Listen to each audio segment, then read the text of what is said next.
che splendeva su nel cielo blu.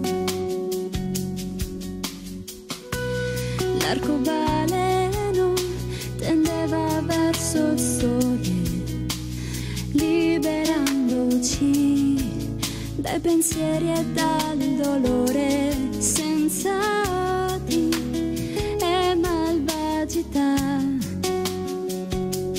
Era un gioco di fantasia, era fiaba che non volava via. Noi fingevamo di salirci su, scivolando tornavamo giù, alla ricerca di un luogo per noi che nascondeva luce d'oro per chi vuole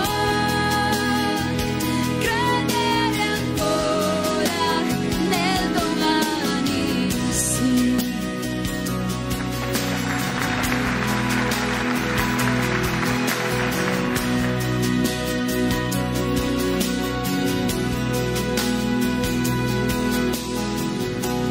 Ripenso ancora al racconto che ascoltavo, fatto di poesia, ma ora è una bugia, perché quel sogno non vedrò mai più. Era un gioco di fantasia, era fiaba che non volava via.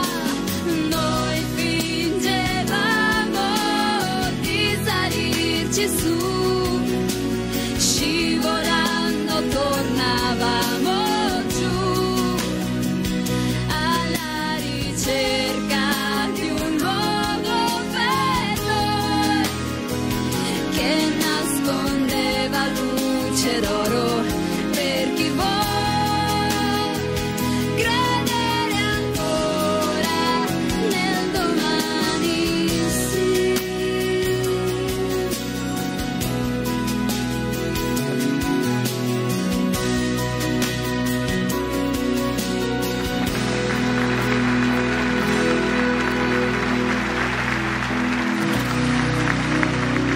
Grazie.